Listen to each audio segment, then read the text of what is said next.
O hino 129, que nós gostamos tanto, diz assim na sua primeira estrofe: Bem de manhã, embora o céu sereno pareça um dia calmo anunciar, vigia e ora o coração pequeno, um temporal pode abrigar. Na segunda estrofe: Ao meio-dia, quando os sons da terra abafam mais de Deus a voz de amor, recorre à oração, evita a guerra e goza a paz com o Senhor.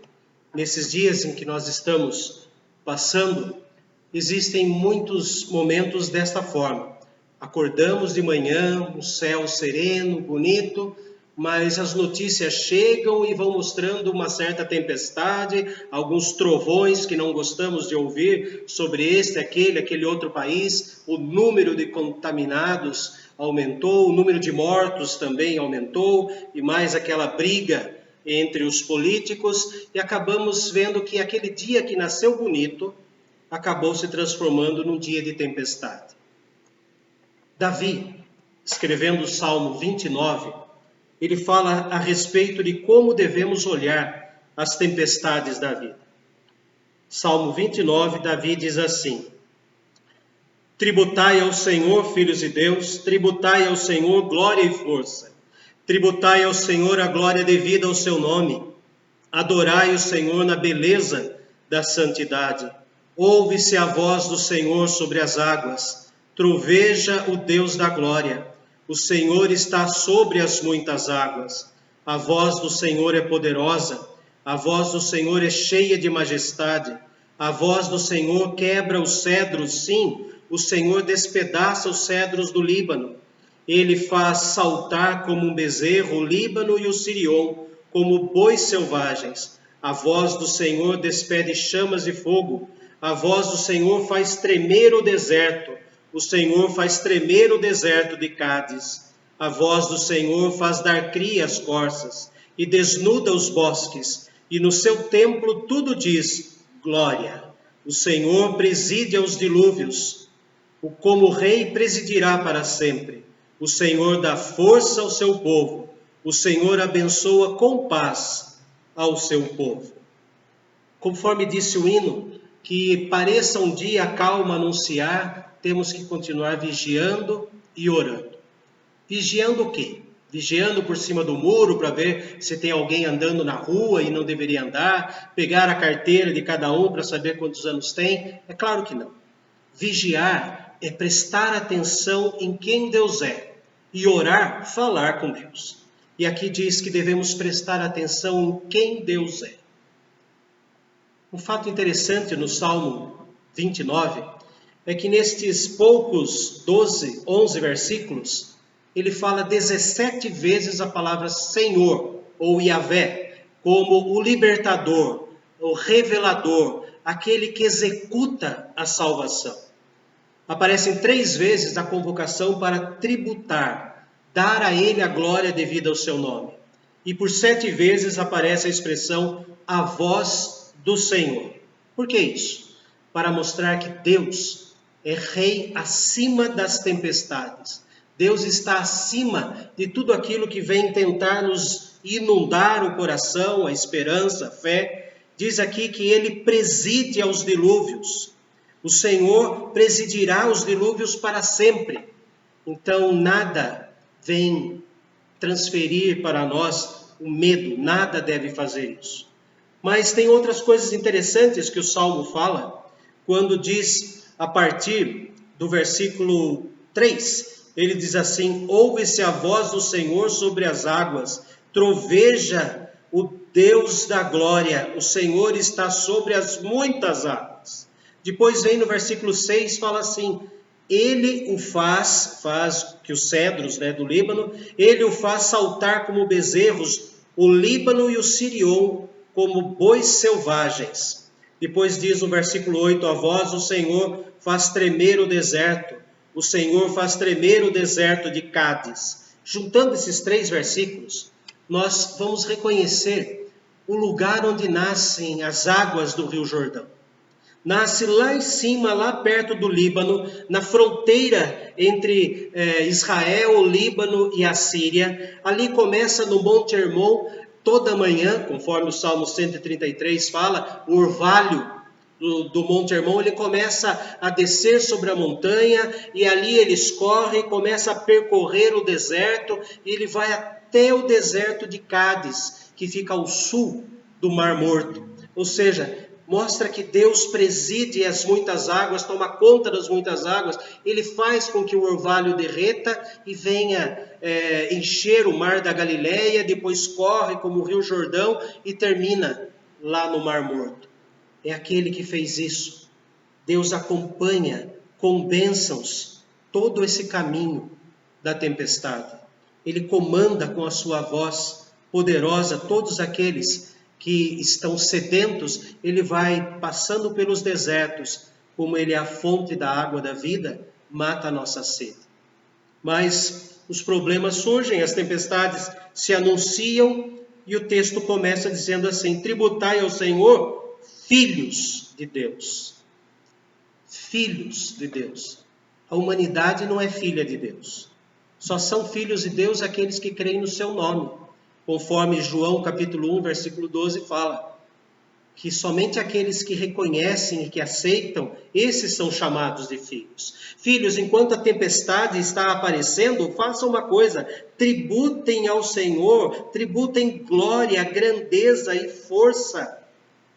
Tributem a Deus, que Ele é o poderoso sobre todas essas coisas.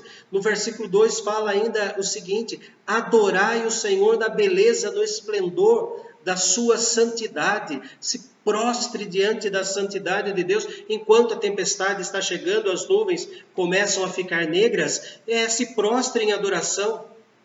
Versículo 3 fala assim: ouve-se a voz do Senhor sobre as águas. Ouça a voz de Deus quando as tempestades chegam. Ela está acima das águas, e por sobre a tempestade ouço a tua voz, Senhor, diz um outro belo hino do nosso hinário. O trajeto da voz de Deus vai fertilizando todo aquele solo, desde o Monte Hermon, passando pelo Mar da Galileia, no Rio Jordão, vai inundando com as torrentes, como dizem, as torrentes do Negueb, vai inundando, fazendo a inundação ao redor, e toda aquela terra vai se tornando fértil até que ele termina lá no Mar Morto. Durante todo esse trajeto, diz o texto do versículos 9 e 10, a voz do Senhor faz dar cria às corças e desnuda os bosques, e no seu templo tudo diz glória. O Senhor preside, dirige, coordena, comanda os dilúvios, como rei presidirá, comandará para todo sempre. Os versículos 10 e 11 fala que a voz do Senhor, além de ser a voz de um rei acima da tempestade, a voz de Deus por sobre a tempestade nos dá salvação. Versículos 10 e 11. O Senhor preside, governa os dilúvios. Tanto a água que enche os bosques, enche as campinas e ali fertiliza o solo, quanto as inundações. Mas também diz no versículo 11, enquanto isso acontece, o Senhor dá força ao seu povo. O Senhor abençoa com paz ao seu povo. Deus dirige, e Deus dá força, e Deus dá paz, porque a voz dele está sobre a tempestade. Do versículo 4 até o versículo 11, nessas expressões, a voz do Senhor faz isso, a voz do Senhor faz aquilo, duas coisas acontecem no coração. A voz do Senhor assusta, porque ela quebra o cedro do Líbano. A voz do Senhor assusta, porque é um dilúvio. A voz do Senhor assusta, porque vem no meio do deserto, quebrando aquela aridez, mas ao mesmo tempo acalma. Porque é Ele que faz o deserto florescer. É Ele que faz o deserto da alma. No meio da tempestade, eu vou morrer afogada, a alma diz. Mas o Senhor diz, não, é a minha voz. É a voz que inunda o nosso ser, não com medo, mas inunda o nosso ser, diz o texto, no versículo 11, com força e com paz. É assim que Deus cuida de cada um de nós no meio das tempestades da vida. Leia novamente em casa, tranquilo, o Salmo 29. Repare em cada uma das palavras que Deus usa neste salmo. Repare o que significa cada uma das palavras. Veja com muita calma, muita tranquilidade, que quando o trovão aparece, a voz do Senhor acalmando é muito mais forte. Quando as crianças querem se esconder embaixo da cama, é melhor se esconder nos braços do Senhor. É o que nós desejamos a todos os irmãos da nossa igreja, quando se avizinha mais uma semana, onde as notícias não serão boas. Muitos entendidos técnicos falam que a semana que vem vai ser a pior, mas por cima da tempestade da semana que vem, tem a voz do nosso Deus. Acima de qualquer rumor, existe a força e a paz que o Senhor nos dá. Oremos.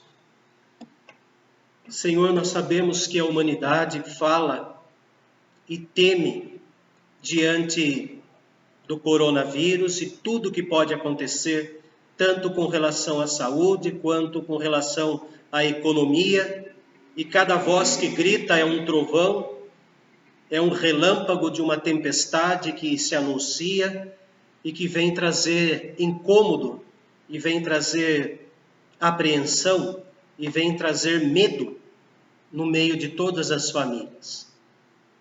São tempestades criadas pelos próprios homens, mas por sobre a tempestade soa a tua voz, Senhor.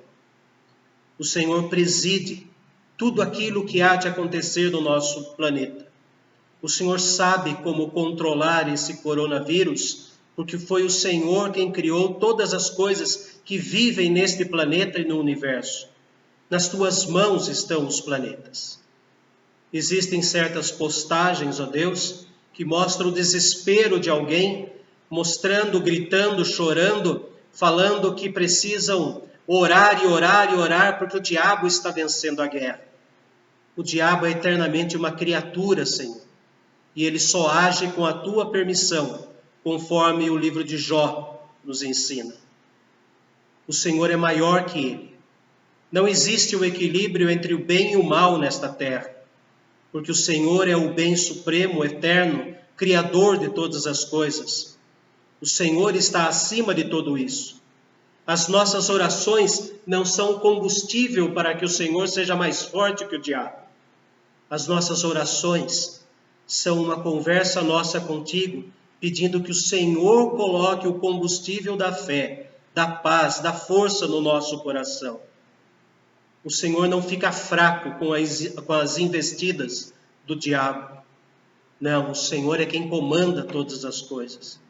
Que o nosso reconhecimento da tua soberania, nosso reconhecimento da tua voz sobre a tempestade, inunde o nosso coração com fortaleza, com força e com paz. É o que pedimos em nome de Jesus. Amém. E a graça do nosso amado Senhor Jesus, o amor eterno de Deus, o nosso Pai, e a comunhão com o Espírito Santo, permaneça no coração de cada um, hoje e para todos sempre. Amém.